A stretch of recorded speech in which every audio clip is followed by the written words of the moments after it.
Today, we've got one of probably the most extraordinary interviews I think I've ever done on this podcast.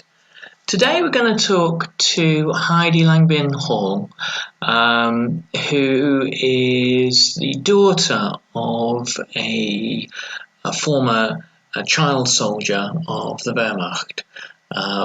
Heidi was able to ask her father to record his memoirs, his life story, many years ago, and has been able to transcribe this into a new and really, really exciting book, Save the Last Bullet, which is a very harrowing memoir of her father's journey from kind of innocence to the most brutal of experience in the last days of the Third Reich, and a real battle for survival, facing the kind of the twin evils of the SS and the impending occupation by the Red Army, and only by serious, extraordinary quirks of fate did her father survive to tell the tale. Anyway, here we're going to hear from Heidi and hear her and her father's story. So thanks very much. Sit back, enjoy. This is an extraordinary interview. Okay, and so welcome back to the Explaining History podcast. Now we have something really special for you today. I'm joined with the author Heidi Langbein Hall, who is here to talk about her book. It's kind of in some ways co-written with her father, a memoir of the Second World War, called Save the Last Bullet. It's a very kind of unique sort of memoir in a way, because it is the story of her father's journey through service to the Third Reich in Hitler's armies, but as a teenager. And it's also in large part a kind of a memoir of the era of the Third Reich, because it begins significantly earlier than that. So what I would like to do is invite Heidi to tell us a little bit of the story of her father, and a little bit of the story of finding the memoir and creating it into the book that it is. So over to you, Heidi. Yes. So I was inspired to write his story more for an account for the family. Really, it started it started that way. I never actually set out to write a book in the first place. I bugged my father incessantly for years to write his memoirs, or to at least relate them in some way, and he didn't want to talk about it. As many soldiers, I think, just simply don't, and in particular German soldiers from that era did not speak about the war. And I'm convinced he had PTSD, because he used to wake up every night. I used to hear him when I was a child, screaming with nightmares. And, of course, it was brushed off. And so as I got older, I realized that there were some snippets that would escape him, and he would tell things about the war and about that era. And it was extreme. So finally, when he retired, in his 70s, he relented, and he agreed to tell his story. And so he left me 16 tapes, cassette tapes, in German, which I then really listened to once, and he put it into CDs, and then and I put him away for a long time. I was fascinated by the story, but I thought, well, mission accomplished. And then, as geopolitical events sort of, unfolded here in recent years, I started really getting concerned, and he in his last years started as well, that the work that he had done to further democracy in his lifetime was threatened. Okay. And that's really where it started. And then, in 2016, after, the elections and the events that were just getting, overall globally, you could see a rise in extremism and in fascism and nationalism. I thought, well, I'm going to translate this into English and I'm going to give this to my children. And then, long story short, somebody convinced me that this maybe had to be shared with more people. Yeah. And I taught myself how to write, and well, here we are.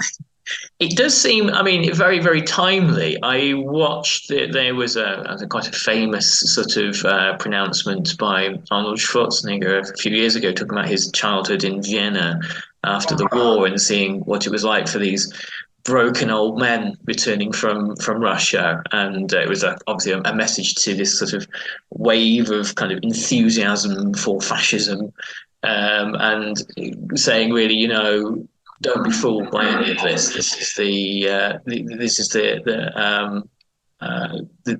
the kind of the death knell of all things. And so it seems really, really timely, the kind of the story you're telling. But let's get into the actual story of your father. So perhaps you can tell us a bit about him and what happened. Yeah. So did you want me to start from the beginning? Yes, wherever you feel comfortable. All right. Well, he was born in 1930, and his story is really the story of many children of that time, where they were subjected to the Nazi propaganda at a very, very young age. And as we know, and I'll fast forward just a little bit, by the time he was 13, he was taken from his parents under the guise of protection against Allied bombing, under a program that was allegedly voluntary called the Kinderlandverschickung. And it was a program meant to provide, this protection and some, vacation for city children. And in fact, what it really was a way to separate the children from the influence of their parents and from the church, and to indoctrinate them into the Nazi way of life, and of course prepare them, give them paramilitary training, and prepare them for war. This was in 1943. My father was 13, and that was really the intent of the program, which in fact, in my father's case, come 1945, in March of 1945, he was in fact mobilized into the Eastern Front, which was already in Austria. So he was not, am I right in thinking, not part of the actual the Volkssturm? He was actually part of the regular army. Is that correct? He was in fact part of the regular army, and of all of the research that I've done, I've not found in any accounts of anybody younger than him. Right. So he was 14 when he was put into the army. And so, as far as we know, potentially the youngest soldier to fight. I mean, definitely one of the youngest. I don't know if there was anybody under the age of 14. It was, in his case, he and two schoolmates were pulled into the army. It's interesting. 1943 is a kind of an interesting moment in that if you think of at the beginning of 1943, you have Goebbels going on with the famous Sports Palace speech, where he says basically post Stalingrad, the good times are over, and this is going to be a time of national struggle and hardship. And I'm guessing the initiative to separate children away from parents, it was part of military thinking of, well, we're going to need some people to throw at the Red Army, basically, which shows you the depth of the cynicism, really, and desperation. Yeah, and it's sad to see the parallels, today with the Ukraine and Russia, where we're seeing actually children already receiving paramilitary training. Yes. So very similar actions are being taken. So you say he was deployed in Austria, is that right? Yes, Okay. yes, he was deployed in Austria. So he was so the Kinderlandverschickung was interesting because it was done under a guise of again a voluntary program. Mm-hmm. But when the authorities failed to garner I guess enough enthusiasm from the parents, they made it a little bit more difficult to not participate. Mm-hmm. And so, for instance, in North Rhine-Westphalen, which is the area where my father lived, they basically made it illegal for children to stay home and not go to school. But then they proceeded to close all of the schools. And Right. so the only way for a child to actually attend school and the parents not to get, on the wrong end of the law, they had to send them to the program so they could attend school. Yeah. That's how they saw it. So talking about cynicism of the authorities, it was Yeah. yeah. So and then and they were not allowed to go back home. They were not allowed to visit their parents from that Yeah. point. And he had been already since he was a young child enrolled in the Jungvolk, which Mm-hmm. is the precursor to the Hitler Jugend. Mm-hmm. And that was children in boys from ages 10 to 14. Mm-hmm. They were enrolled in Jungvolk, and then from 14 to 18 in the Hitler Youth, and then directly taken to the army. So by the time my father turned 9, that program, which previously was voluntary, was also no longer voluntary. So he was automatically Yes. enrolled in Jungvolk, Mm-hmm. as a mandatory program. And how did he cope with military life? How did he cope as a child being drafted into the army? Well, so when it was very scary for a 13-year-old, first of all, to be separated from his parents with no really date of return, Mm-hmm. no understanding. The war had become obvious at this point, to him, and he was very scared and lonely, Mm-hmm. and there was a lot of hardship already at that point, right? Clearly, as you mentioned, in 43, the war took a very serious turn, and there was a lack of food. The family he was with was a family, also these families the host families that didn't participate on a voluntary. No. It was all mandatory. So the family he was with, the Vollmars, was at the border with Switzerland and the Lake Constance, and they had, I think it was 9 children. I'd have to look it up in the book myself. I forget. I think it was 9 children. So, and they had hardly any food. So they went to bed hungry already, and it only progressed from there. And then in 44, things got very serious. So there was starting to be a mass exodus of people coming from the east into that area, and as things became more dangerous, they were relocated. The children were relocated to a mountain village and in the southern area of bordering Austria, actually. Yeah. And so, the situation, food situation was dire at that point, and they were under constant surveillance. I don't know that they were fully aware of this, but the children had been relocated with their teachers, to supposedly to continue school, even though they didn't get much instruction, and they were under always under the supervision of a Nazi handler, who really watched what the teachers were doing as well as what the children were doing and what they were being taught. Yeah. And so that surveillance increased, of course, gradually when they went to that village in the mountains. The SS showed up to really, as we find out later, to pick out the boys that looked the strongest and biggest. And that's when these terrible things happened.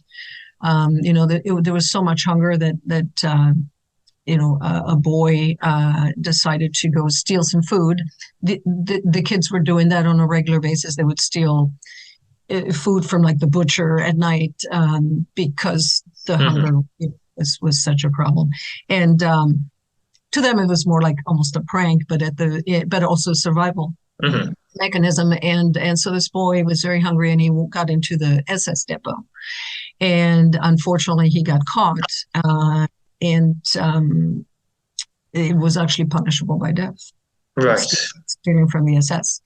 And so they executed the boy, and they made the kids watch. My father. That is one of the experiences that he surely caused him nightmares, and he couldn't forget. Yes. And so the might and violence of that regime became very apparent to him, I think, at that point. Fear and intimidation, the elimination of free will was becoming plainly obvious now, even to a 13-year-old or 14-year-old at this point. And so he was sent to paramilitary training. He was picked out specifically because he was quite tall. He and two other comrades, ended up going to paramilitary training, to actual military training for 2 months. And then were sent back for time to receive additional instruction. And then in March 1945, the SS showed up and said, "Okay, it's time." And they gave him a choice. They gave him a choice to join the SS, and they promised them, warm beds and food, or they could join the regular army of Wehrmacht. And they unanimously chose the army because, clearly they understood that the SS were a very, very scary, unpleasant lot, and wanted to get away from them as quickly as they could. Yeah. So then they were shipped off.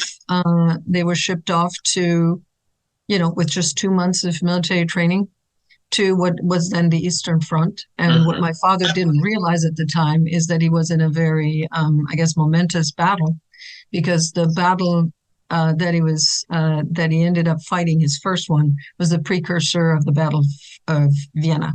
Okay. So it was the Battle of Wiener Neustadt, which was the last line of defense. And I think it was the second or third Ukrainian army defeated their division. He didn't know the significance of that. And so then they moved into Vienna after that. So that forced them into retreat. My father, in that battle, almost lost his life. Yes. But he was able to he was able to be kind of evacuated at that point to Vienna, and I presume that fact alone, given the kind of the fate of Vienna after the war, being sort of partly partitioned and the ability, the fact that kind of there was some Western influence in Austria after the war, and it didn't fall completely to the Soviet Union. That's how your father's kind of future was guaranteed. Is that right? So what happened is, he knew they were close to Vienna. Obviously, he could tell that Wiener Neustadt was very close. They suffered the defeat in the battle. And actually started going into retreat. So they never actually got into Vienna. Right. They started going west and north, and it was in a desperate attempt to get to the American demarcation line. So what happened is, at that point, even though the communications were very poor, I guess his what was left of his command realized, got some information through, whatever means, that the defeat was imminent, of course, at this point, even though they did not share this with the soldiers, and it was in fact also punishable by death to express any kind of. Yeah. But it was obvious. So they they knew that that Germany was going to be divided basically into what they thought were just the American and the Russian factions, and they got they got wind that the demarcation line was going to be somewhere in Austria, and in fact in the city of Lietzen, north of the river. So the Lietzen is divided by a river ends. And so whatever was south of that river was going to remain in Russian hands. And whatever was north of that river was going to go to the Americans. So they made a desperate dash, if you will, that lasted over a month to actually get to the American side. And I'm guessing, like a great many German soldiers, they had a well-justified terror of what would happen to them if they fell into Soviet hands. Yeah, and that is, in fact, the name of the book, Save the Last Bullet, comes from that. Right? Well, this is what I was, yes. Yes, so he was told when he was in this training, that at age 14, that he should save the last bullet for himself, because being captured by the Russians was a fate worse than death, because they would be tortured, before they were killed. And that they would be killed, so there was no question. So they felt that the Americans would at least let them live, and would be more to some extent at least to have a chance at survival. So was he able to surrender to the Americans in the end? Yeah, so it was they managed with great difficulty to retreat through Austria to the city of Lietzen. When they arrived, of course they had, some incidents occurred during that retreat. It was very bleak. They saw the devastation of war firsthand. They witnessed, atrocities. Of course, atrocities were committed on every side, and they passed by a town that had been recovered from the Russians, and went through a monastery or that had been devastated by the nuns had all been killed, and then continued on and saw then the other side. So this was the Russians doing that, which was of course appalling to my father. But then he saw the other side of the coin shortly thereafter, where he saw SS hanging young German soldiers who were lost, from their units, because as Hitler had said, it was victory or death. There was no middle ground. And so any soldier found wandering, on their own, because, typically the rest of their division had been, dismantled or they had been lost, would be captured and hanged. Yes, as a deserter. And so they actually, what was left of their group, which was very small, maybe 8 or so people, were on their way again to the city of Lietzen, and found the SS in action. They had seen a soldier hanging from a tree, and then they saw the SS had captured a young soldier, and it was obvious what was going to happen.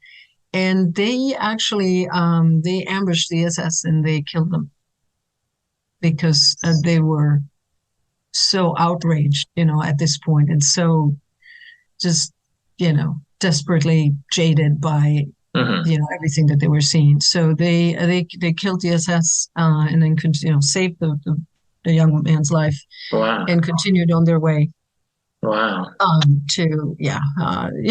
They said, my father couched it in terms, he said it was just to see, the extent of the depravity was just an insult too great to bear. Yeah. Yeah. At this point, all hope had been lost, of course. The only thing that my father was hoping is to see his family again one day. And he didn't even know if they were alive, because he hadn't talked to them in a year and a half, right? So he had no idea. And turns out, actually, his village had been completely razed to the ground. He did not know this until he finally got home. And so they finally made it. They joined up with a mass of people, civilians and military, trying to get past that line, and They did. They managed to cross the bridge into the northern part of the Wow. city, or north of the river. So they managed to get there. They didn't know what was going to happen, and lo and behold, once they actually found out, they had literally crossed that river the day that the Germany surrendered. Wow. But they didn't know this. They No, did no, not know this by the time. no. Yeah. I just wonder, are there movie rights to this story? It sounds so incredible. It sounds like something. The way you describe it is that I can see this extraordinary drama.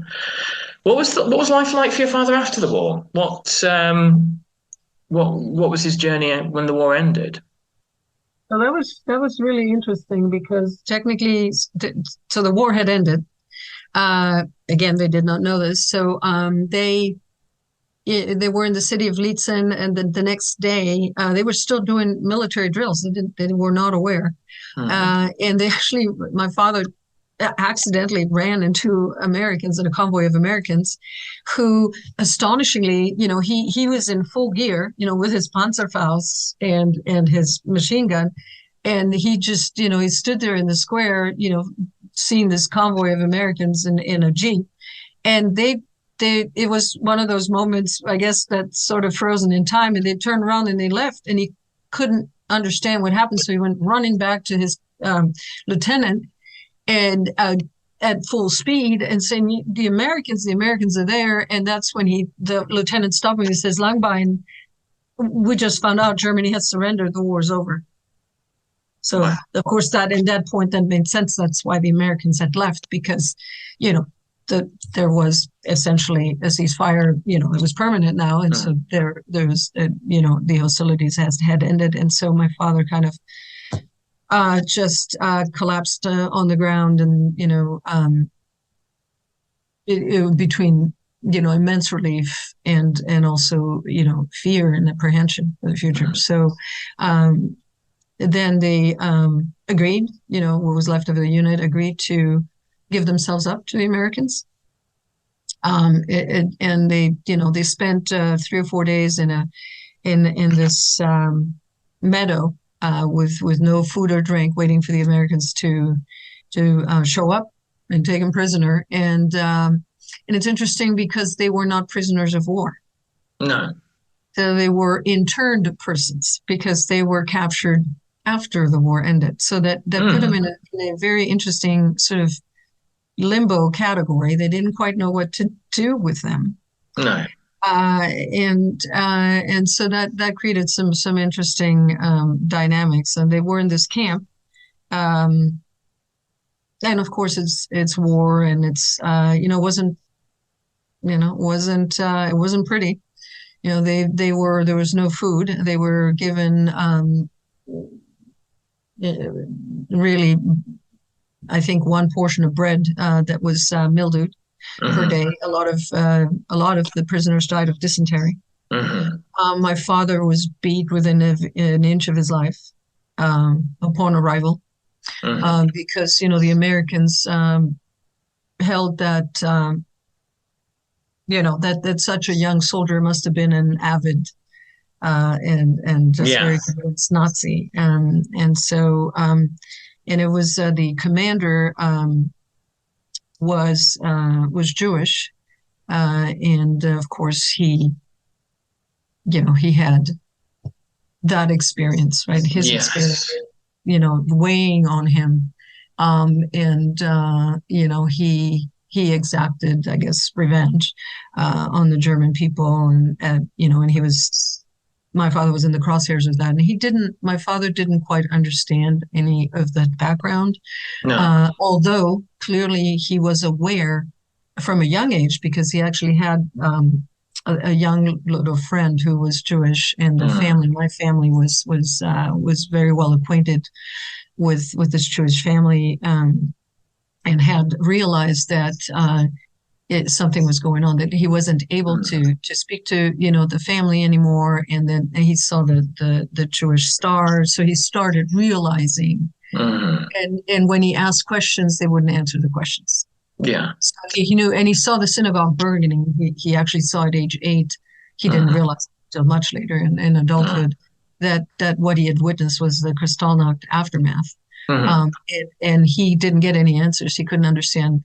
He realized something was very wrong, but he didn't understand what exactly was. And I mean, things like the Holocaust, it's described by Richard J. Evans, a very eminent historian of Nazi Germany, as an open secret, in that anyone, by say 1943, 44, anyone could know if they wished to, because the information was so widespread, but very few people actually wished to know. Yes.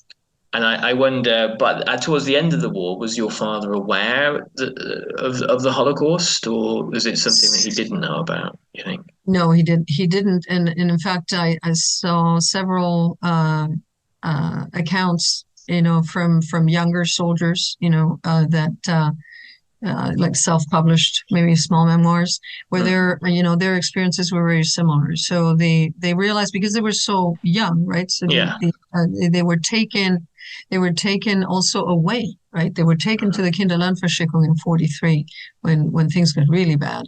And so what my father went away was with a feeling that clearly Jewish people were supposed to be bad people. And that they were being marginalized, and they were, losing their businesses, but he didn't know what was happening. So what after that was happening to them? No. I would agree. The adult population, I think, was well aware that they were being taken away. It was clear. It was obvious that, violence was being perpetrated on them. But, there, my family actually hid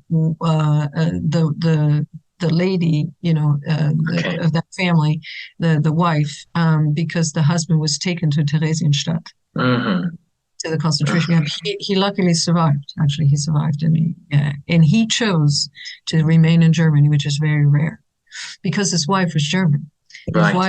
His wife refused to divorce him. Whereupon immediately, so this is what happened to people, right? Whereupon immediately she and her child were destitute. Yeah. So they were deprived of any means to make a living, and they were also not able to get food stamps. And then after my father left, I think it was already in 45, my grandmother actually had to hide her and the child because they would have been taken away. Good heavens.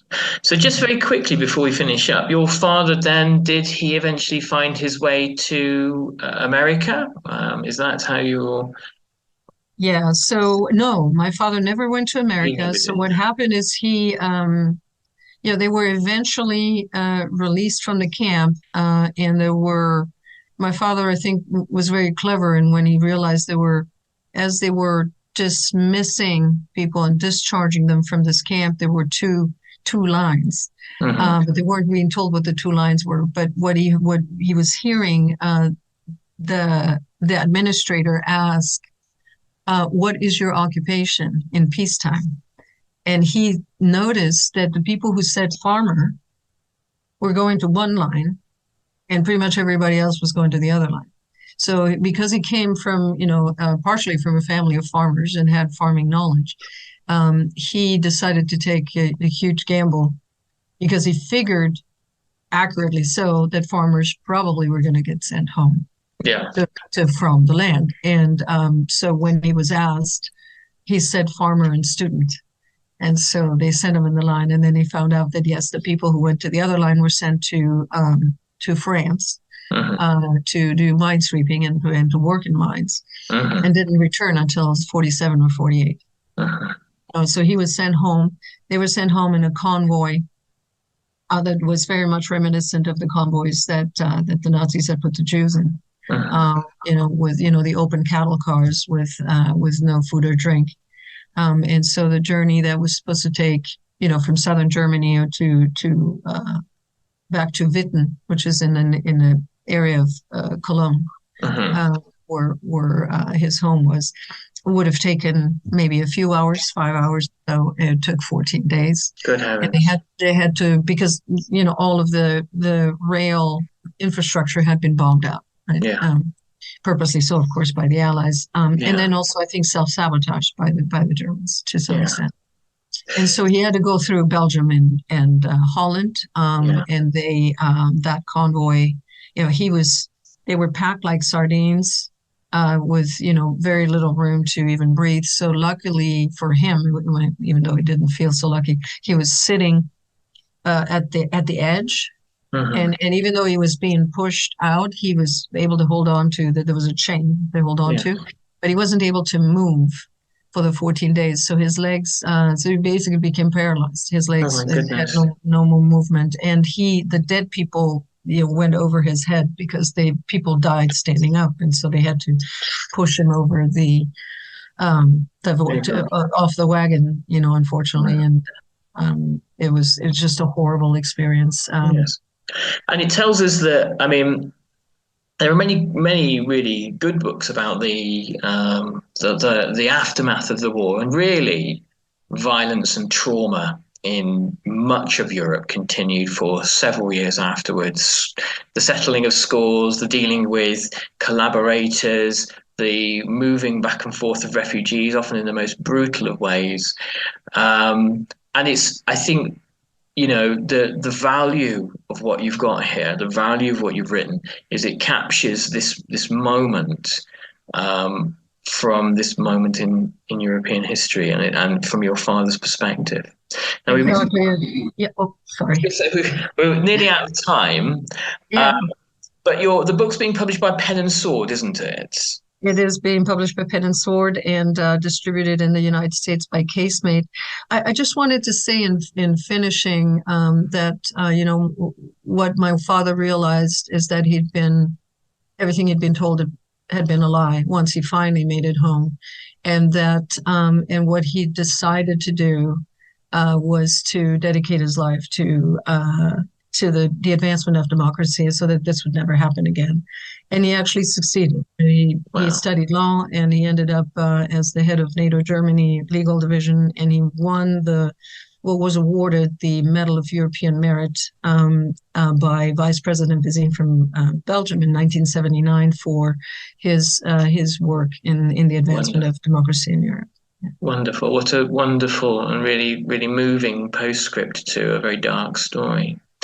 Well, we shall finish that. It's been an honor, Heidi, and a real fascinating journey. I think this is I think one of the best interviews for the podcast I've done, and I'll put a link in the show notes if anyone wants to get the book. But there. And that was Heidi Langbein Hall and her extraordinary memoir of her father's wartime years. So do check out the book, Save the Last Bullet. You can access it through the link below. Just to let you know, it's not an affiliate link. I don't make any money off these things. It's just a way of introducing really, really interesting history writing to a wider audience. So do check us out. I've been putting some new information up on explaininghistory.org, particularly for students. So have a look there, and thanks very much once again for listening. Take good care. All the best. Bye bye.